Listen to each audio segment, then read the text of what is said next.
Hello friends, नमस्कार। आज हम रीजनिंग के बारे में रेलवे की तैयारी हो, एसएससी की तैयारी हो, बीएड की हो, एसटीसी की हो, राजस्थान पुलिस हो, दिल्ली पुलिस हो, यहाँ तक कि आरएएस तक की रीजनिंग, कंप्लीट रीजनिंग के बारे में अपन बात करेंगे। और रीजनिंग में अपन समझेंगे, इसके साथ साथ अपन को घर पर जाकर अपन को प्रैक्टिस करनी है और बिना प्रैक्टिस के कुछ भी संभव नहीं है। अपन आज छोटे से टॉपिक के बारे में बात करेंगे और अधिकांशतः एग्जाम में, सारी एग्जाम में अपन कोई पर्टिकुलर किसी एग्जाम की बात नहीं करें, कोई भी एग्जाम की अपन बात करें, सब एग्जामों का टॉपिक आता है और टॉपिक का नाम है आकृति गिनना। आकृति गिनने की अपन बात करें, आकृति गिनने में जैसे अपन देखें,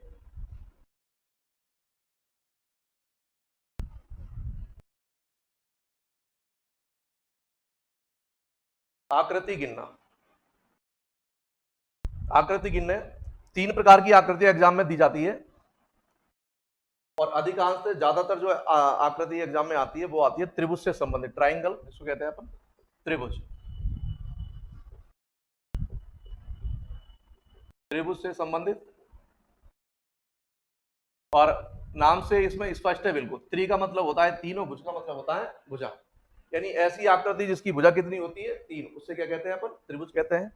और अगर अपन इसमें उदाहरण देखें, ये अपन का त्रिभुज बन गया और इसमें अपन ने पहली आकृति देख ली। कोई भी आकृति है उसको अपन को गिनना है। आप गिनेंगे कैसे? तो गिनने के लिए अपन के दो तरीके हैं। एक तरीका तो होता है इसमें बेसिक तरीका, और एक होता है इसमें सूत्र, तो अपन नियम कहते हैं, ट्रिक कहते हैं। लेकिन सबसे महत्वपूर्ण बात है कि अपन को बेसिक इसका आना चाहिए, क्योंकि ट्रिक वाली जो चीजें हैं, ट्रिक वाले जो क्वेश्चन है वो बहुत कम होते हैं। अगर मान लो अपन केवल ट्रिक के भरोसे रहे और एग्जाम में ट्रिक वाला प्रश्न नहीं आया तो अपन निश्चित रूप से अपन को क्वेश्चन को छोड़ना पड़ेगा। तो अपन सबसे पहले बेसिक देखेंगे, उसके बाद में अपन को ट्रिक वाली कंडीशन भी देखनी है और अभ्यास तो अपन को करना ही है। अब जैसे इसमें अपन ने देखा ये आकृति है, अब इस आकृति में अपन को क्या करना है, दो प्रकार की आकृति है। एक आकृति तो है प्रत्यक्ष और एक आकृति है अप्रत्यक्ष। एक तो है प्रत्यक्ष और एक है अप्रत्यक्ष। अब प्रत्यक्ष का मतलब जो सबको दिखाई देती है, बिना दिमाग लगाए सबको दिखाई दे रही है। अब कैसे दिखाई दे रही है? अब किसी से पूछ लो इसमें त्रिभुज कितने हैं, सब कहेंगे साहब एक त्रिभुज है, दो त्रिभुज, दो त्रिभुज सबको दिखाई दे रहे हैं, तो ये तो हो गए प्रत्यक्ष। अब प्रत्यक्ष त्रिभुज तो प्रत्येक व्यक्ति गिनता है, लेकिन अपन का सबसे महत्वपूर्ण बात है कि यहाँ पर जो अप्रत्यक्ष त्रिभुज है वो गिनने हैं। पहली कंडीशन ये। दूसरी कंडीशन ये है कि जब गिने अपन बेसिक तरीके से तो अपन क्रमागत रूप से गिने। क्रमागत का मतलब होता है क्रम पूर्वक गिने। क्रम पूर्वक अपन को गिनना है। क्रम पूर्वक का मतलब सबसे पहले सिंगल वाली आकृति, फिर डबल को मिलाकर गिनने, तीन को मिलाकर गिनेंगे, चार को मिलाकर गिनेंगे। इस प्रकार की स्थिति अपन को देखनी है। अपन इसमें देखेंगे भाई किस प्रकार से गिने। तो प्रत्यक्ष आकृति देखे, सब जिसको सबको दिखाई दे रही है कि भाई पहला त्रिभुज ये है, दूसरा त्रिभुज ये है, दो त्रिभुज सबको दिखाई दे रहे हैं, कोई डाउट नहीं है। लेकिन तीसरा त्रिभुज कहां पर है? अगर हम इन दोनों त्रिभुजों को मिला देते हैं तो क्या तीसरा त्रिभुज बनेगा? नहीं बनेगा, निश्चित रूप से बनेगा। उसका नामकरण अपन ने कर दिया। अपन 10वीं क्लास, 11वीं क्लास, 12वीं क्लास की तरफ नहीं करेंगे साहब, ए बी सी डी ऐसे नहीं लिखेंगे। अपन को पहला त्रिभुज दिखा, अपन ने एक लिख दिया, दूसरा त्रिभुज दिखा, दो लिख दिया। अब दोनों त्रिभुजों को मिलाने पर तीसरा बना है, इसलिए इसका नामकरण कर दिया साहब। 12 नंबर का त्रिभुज है तो आंसर हुआ इसका तीन त्रिभुज। इसी को यदि अपन आगे बढ़ाते हैं, दूसरे क्वेश्चन की तरफ देखते हैं, एक लाइन और बढ़ा दी। त्रिभुज के क्वेश्चन ज्यादातर इसलिए आते हैं कि इसमें एक लाइन बढ़ाने से आकृति की संख्या बहुत ज्यादा बढ़ जाती है। अगर इसमें ये अपन देखें, डायरेक्ट वाली प्रत्यक्ष वाले त्रिभुज देखेंगे, तीन सबको दिखाई दे रहे हैं, तीन सब दिख रहे हैं। अगर अपन इसमें देखें अप्रत्यक्ष, प्रत्यक्ष अपन ने देखा, अब अप्रत्यक्ष देखेंगे, क्रमांक गिनेंगे, सिंगल सिंगल आकृति अपन ने गिनी। इसके बाद हम डबल डबल की बात करेंगे तो 12 नंबर त्रिभुज सबको दिखाई दे रहा है। 12 नंबर के बाद में अगर अपन इन दोनों त्रिभुजों को देखेंगे तो 23 नंबर का त्रिभुज है या नहीं है, देख सकते हैं अपन। अब दो दो के कंप्लीट हो गए। इसके बाद में मैंने कहा कि सब सिंगल वाली आकृति, डबल वाली आकृति भी तीन तीन को मिलाकर अपन गिनेंगे। अब तीनों को मिला के गिनेंगे, 123 नंबर जिसको अपन कहेंगे साहब पूरा कंप्लीट। कंप्लीट ये त्रिभुज है। अपन को ये नहीं देखना साहब कोई भी त्रिभुज है साहब कंप्लीट तो होगा ही, ऐसा नहीं है, कंप्लीट होगा। इसमें कंप्लीट है इसलिए अपन ने गिना 1 2 3, तो तीन तो सिंगल वाले हो गए, दो डबल वाले हो गए, एक तीन वाला हो गया। तीन और तीन टोटल हो गए, त्रिभुजों की संख्या यहाँ पर कितनी है? 6। अगर हम इसी प्रकार की तीसरी आकृति की बात करें, इसी पैटर्न को अपन बढ़ा देते हैं।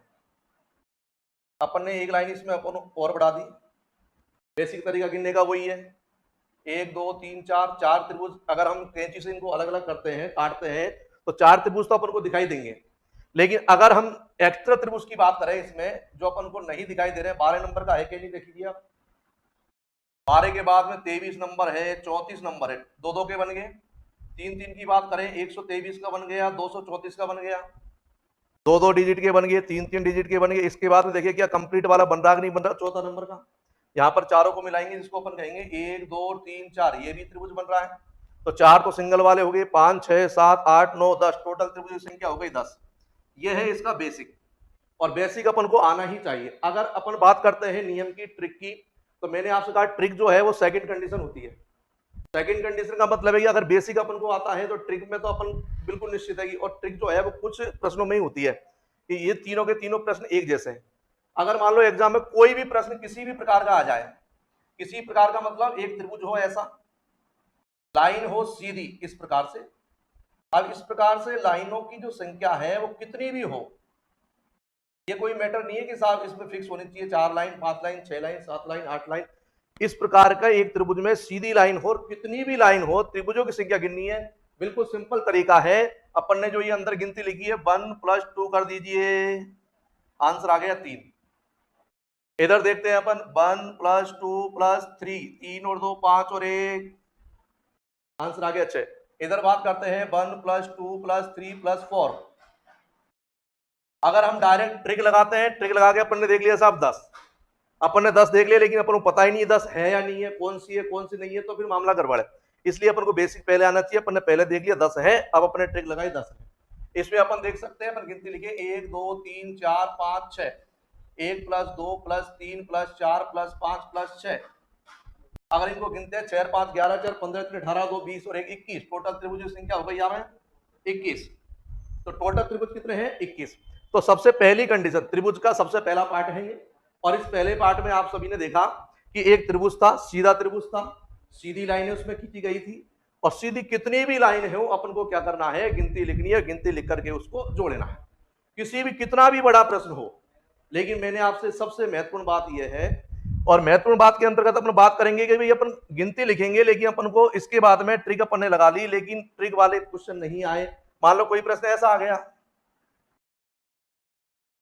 अब ये प्रश्न आ गया, मान लीजिए, क्या ट्रिक लगाओ, नहीं लग रही ट्रिक, अब ट्रिक नहीं लग रही, गिनना आता है तो अपन तुरंत उसको गिन देंगे। इसलिए अपन को सबसे पहली स्थिति दी है कि बेसिक आना चाहिए, और बेसिक मैंने आपको सबसे पहले बताया है, और इसके बाद में मैंने ट्रिक लगाई है। ये तो है पहली कंडीशन। और इसमें आप देख सकते हो कि सीधा त्रिभुज है, इसके बाद में अपन ने सीधी लाइन इसमें खींची है। अगर मान लो इसी प्रश्न को इस प्रकार से, त्रिभुज को इस प्रकार से कर दिया जाए तो कोई फर्क नहीं पड़ रहा है, आकृति तो त्रिभुज ही है, वही बात है, ठीक है। तो इसमें कोई ऐसा मैटर नहीं है कि साहब ये अलग आंसर होगा, वही आंसर होगा।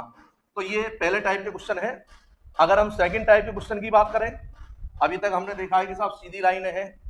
अगर हम सेकंड कंडीशन की बात करते हैं, इसमें सेकंड कंडीशन की बात करें कि जैसे एक सब त्रिभुज है, थोड़ी देर पहले अपन ने देखा कि इसमें सीधी लाइन खींची। मान लीजिए हम सीधी लाइन नहीं खींचते, हम तो आड़ी लाइन खींचेंगे साहब, 1 2 3, ये अपन ने 4 लाइन खींच ली। साहब त्रिभुजों की संख्या बताइए आप, कितनी भी लाइन उसमें बना सकता है। अपन जनरली देखेंगे साहब, लड़का देखता है कि साहब त्रिभुज कितने हैं, कि साहब एक ही दिखाई दे रहा है, ये रहा साहब त्रिभुज। और ज्यादा देखेगा साहब कितने दिखाई दे रहे हैं, कि साहब एक ये पूरा है, 2 त्रिभुज है। लेकिन अपन सबसे महत्वपूर्ण बात है, बड़े ध्यान से अपन को देखना है, और मैंने आपसे कहा सिंगल वाली आकृति क्रमागत रूप से गिना। देखो पहला त्रिभुज सबको दिखाई दे रहा है, दूसरा त्रिभुज आप देख लीजिए, ऊपर वाले को अपन ने शामिल कर लिया भाई, ऊपर वाले को शामिल किया, 2 त्रिभुज हो गए। फिर ये वाली कंडीशन शामिल किया, आप देखो कितने त्रिभुज हो गए, 3। फिर ये देख लीजिए चौथा त्रिभुज भी इसके अंदर है, और 5वां त्रिभुज भी इसके अंदर है। अपन गलती क्या करते हैं साहब, 5 हो गए, पूरा भी है, पूरा कहाँ है भाई, ये 5वां ही तो पूरा है। तो टोटल त्रिभुज संख्या कितनी है, 5। ट्रिक की बात करें, सीधी लाइनें जब होती है, अपन ने गिनती लिखी, इन सबको जोड़ा था। अब अपन को करना क्या है, गिनती लिखनी है, जोड़ने की आवश्यकता नहीं है, जो अंतिम संख्या वही हमारा आंसर है। टोटल त्रिभुज संख्या है 5, कितना भी बड़ा प्रश्न हो,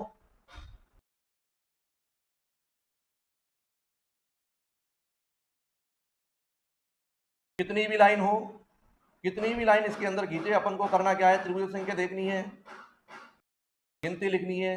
अंतिम गिनती 7 है, आंसर कितना है 7। तो ये आपकी दूसरी स्थिति है त्रिभुज की। एक स्थिति में सीधी लाइन थी, दूसरी स्थिति में आड़ी लाइन थी। आड़ी लाइन है, गिनती लिखनी है, अंतिम संख्या ही आंसर है। सीधी लाइन है, गिनती लिखनी है, सभी गिनतियों को जोड़ना है, बेसिक अपन को आना चाहिए।